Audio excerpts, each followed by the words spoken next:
Hey guys, time to roll up your sleeves. We're going to do another DIY project. This one's going to be a Mason Jar Ligtht. So let's get on with it.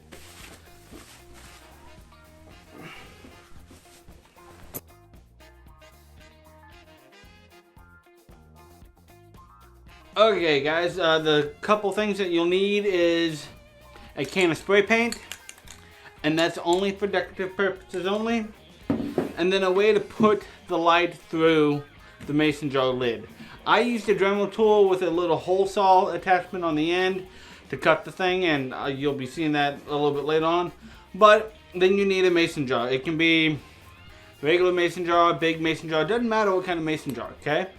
I got this through the Sorry Girls, and I watched the video because I was making my sister a DIY mason jar chandelier.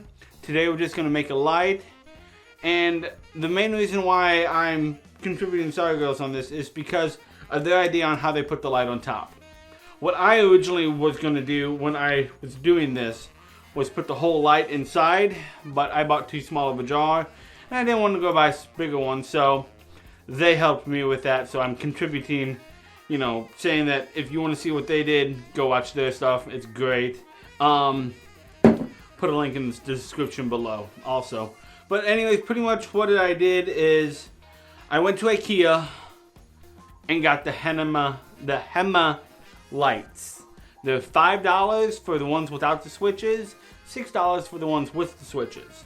And then I just pretty much just took off the lid to the mason jar, cut a hole in the top.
Okay, and that's what you get right there.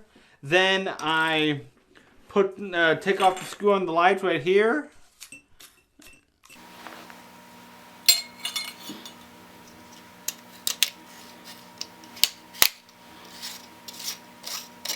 Make sure that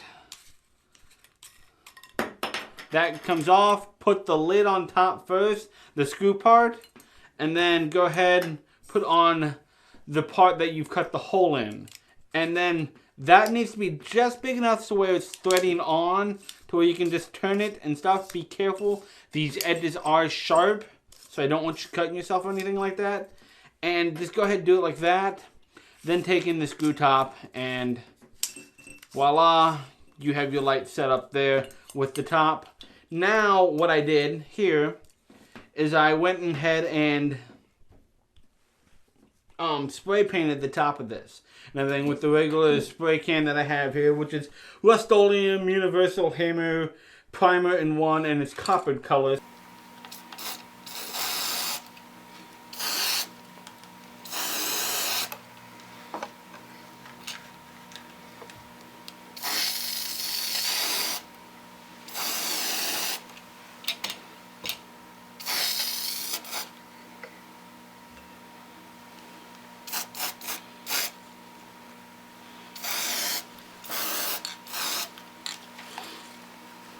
So that's what that looks like right there.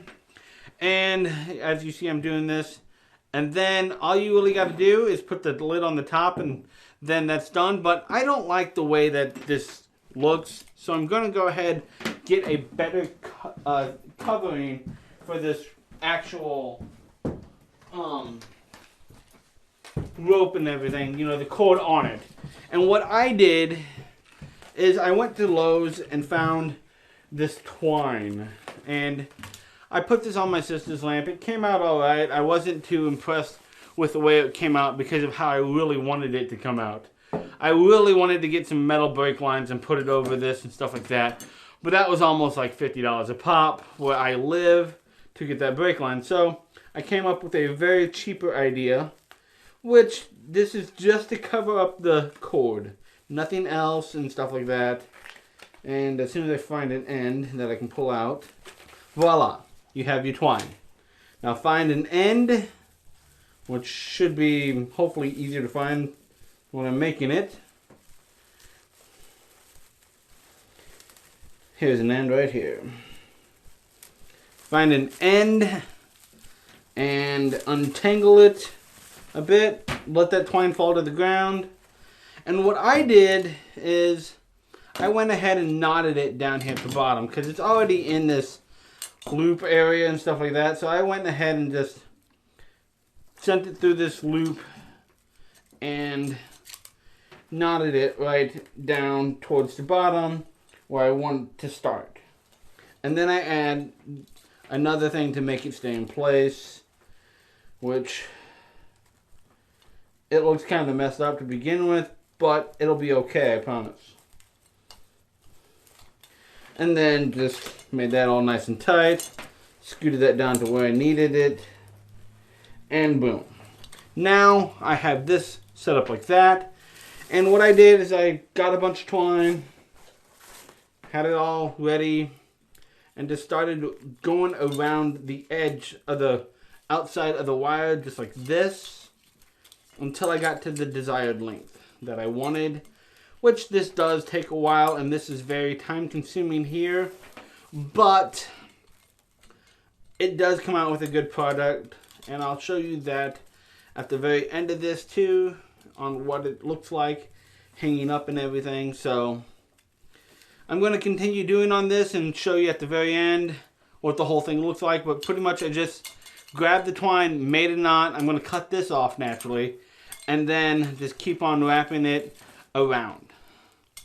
Okay, so I'm sure you don't want to watch me just wrap this all the way around like this all the way to the end where I want it.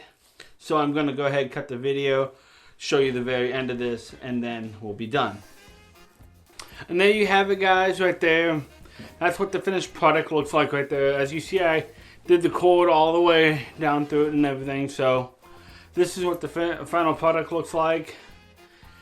And overall, I'm happy with it and I enjoy it, and I, like doing this type of stuff. If you guys have any other products or anything that you want me to figure out a DIY for or anything, put in the comments below. I won't do nothing obscene naturally, but if you have any ideas or anything for a DIY, put in the comments below. Anyways, if you wanted to make this into a mason jar chandelier like I did with my sisters, you just repeat this process however many times you want the tiers for the chandelier. Like I did a 1, 3, 7 tier, and so I had a total of 11 lights. And the middle section of the lights, the 3 set of lights, the middle one, I did all in these purple. So this is the stuff that I had left over, so that's why I'm doing this DIY. Again, it's super simple to do. The only thing that I would say is be careful when you're cutting the top because it is sharp. You don't have to use a Dremel like I did either. You can use a hammer and then with a nail punch a hole and then use scissors to cut it out if you want to. But also I'll put a link to the Sorry Girls because they did a different version of DIY chandelier than what I did, and that one's also really cool too. Other than that, nothing else for you this week. Peace out. Bye.